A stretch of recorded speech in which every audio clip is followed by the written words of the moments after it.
Hi, and welcome to Chapter 18, Learning Objective 2. It's a pretty short learning objective. Here we're going to talk about the supply of labor. And so that would be households selling their time in order to get wages. So let's go ahead and I'll share my screen with you. There it is. Okay, I just got to pop around some things here in just a second. We'll get you all squared away. And pen. And let's change color of the ink. Sorry. Okay, so remember when we talk about the market of demand and supply of labor, that we're looking now at the other side, which is the supply of labor. So if we take a look at it, we have labor along the x-axis, wages along the y-axis.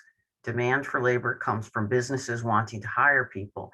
Supply of labor comes from households wanting to trade off their time for wages. So that's essentially what we're looking at in this particular objective. So let me go ahead and advance the slides. It's a pretty short objective. And the one thing that we want to think about is the idea of trade-offs between labor and leisure. So again, people will engage in an action as long as the benefit of that action stop it.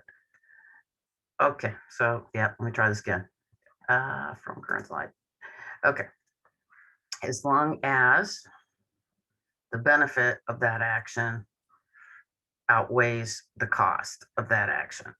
And so that's why we're seeing since the COVID hit that people are reevaluating the idea of the opportunity cost of their time, also of the opportunity cost of their leisure. If you have lost somebody due to COVID, first of all, I'm sorry for your loss.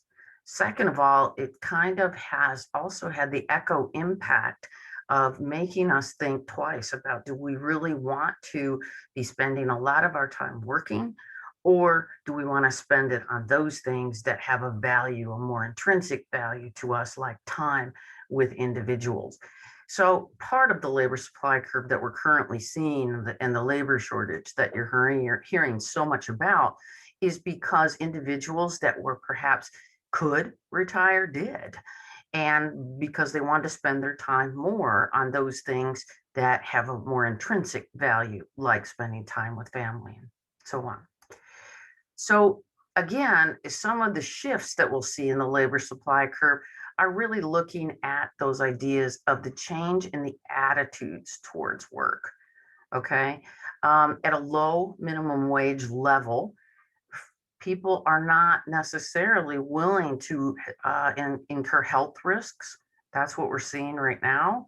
Um, so, if the health risk, possibly catching COVID and all the ramifications that come from that, if that risk to them, that cost is greater than the wage, then they're not going to want to enter into the labor force. So we're seeing some really big changes in the attitudes towards work.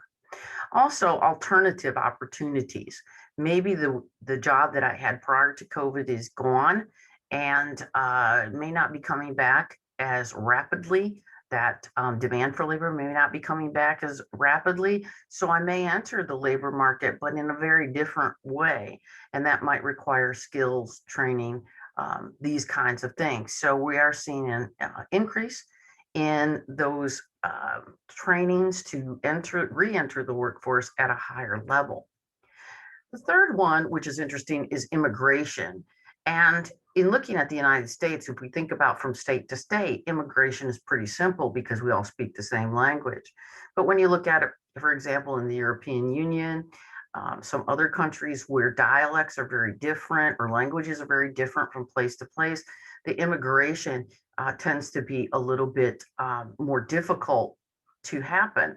But when immigration is easy, the idea of going to places where the wages are higher tends to be a little bit easier. And so we'll tend to see that as well. Among economists, we believe, by and large, you see this little pie chart here, that 95% agree that if the average US citizen will be better off if a large number of highly educated foreign workers were allowed to immigrate to the US each year. One of the things that we're seeing right now in terms of the labor market is that we have an aging population, okay? And this aging population is that as the baby boomers retire, there's not enough people to fill those markets, those jobs which have been lost. So that's one of the issues that we're seeing in terms of the labor markets, is that we've been on a downward trajectory for the individuals that were entering into the labor force, and a graying of the population. And therefore, we would agree that if we could get more simple increasing the labor, when we talk about those dynamics that increase real GDP, we know that one of those, technology, also it's a function of the amount of people that you have, also the human capital, the physical capital, and the natural resources. So that kind of fits in well with what we're talking about here. So in terms of supply of labor, just kind of going back to that first slide that I just showed you, one of the things that we look at is there is a different perception, may perhaps leisure, its benefit is becoming greater.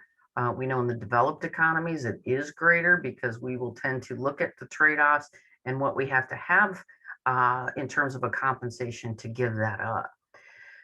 So that is objective 2, again, pretty short. And then in the next objective, what we're going to do is to really take a look at how we can, and let me see if I could stop my share here.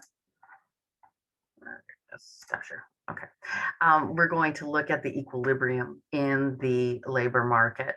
And then in the last objective, what we're going to do is turn our attention to the land in terms of the factors of production, as well as capital, and how do those markets look in terms of their demand and their supply. Thanks.